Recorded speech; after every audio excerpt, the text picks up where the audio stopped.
திருச்சி ஸ்ரீரங்கம் 108 வைணவ ஸ்தலங்களில் முதன்மையானதும் பூலோக வைகுண்டம் என்று பக்தர்களால் அன்போடு அழைக்கப்படுவதுமான திருச்சி ஸ்ரீரங்கம் ரெங்கநாதர் கோயில்.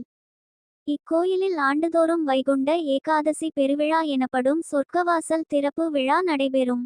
இந்த ஆண்டு வைகுண்ட ஏகாதசி பெருவிழா இன்று தொடங்கியது.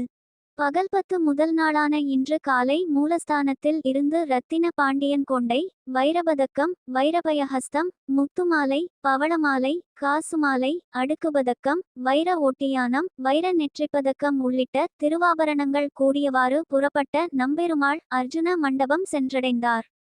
அங்கு எழுந்தருளிய நம்பெருமாள் மாலை வரை பக்தர்களுக்கு சேவை சாதித்தருளுவார். பின்னர் மாலை அங்கிருந்து புறப்படும் நம்பெருமாள் இரவு 9:45 மணிக்கு மூலஸ்தானம் சென்றடைவார். பகல் 10 வைபவத்தின் 10ஆம் நாள் வரும் ஜனவரி 9ஆம் தேதி மோகினி அலங்காரத்தில் நம்பெருமாள் காட்சி அளிப்பார். அதன் பின்னர் இராப்பத்து வைபத்தின் முதல் நாளான வரும் ஜனவரி 10ஆம் தேதி அதிகாலை 5:15 மணிக்கு பரமபதவாசல் திறப்பு எனப்படும் சொர்க்கவாசல் திறப்பு நடைபெறும். அப்போது ரத்தின அங்கியுடன் மூலஸ்தானத்தில் இருந்து புறப்படும் நம்பெருமாள் அதிகாலை 5:15 மணிக்கு பரமபதவாசலை திறந்து கடந்து செல்வார். அதனைத் தொடர்ந்து வரும் ஜனவரி 16ஆம் தேதி கைத்தல சேவையும் 17ஆம் தேதி திருமங்கை மன்னன் வேடுபரி வைபவமும் நடைபெறும்.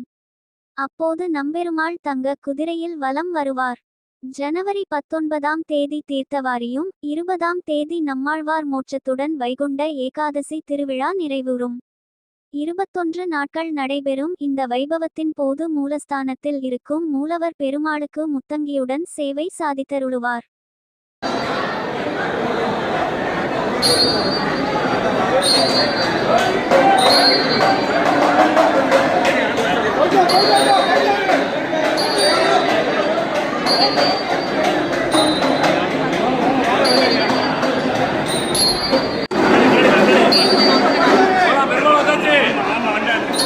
வந்தாச்சு.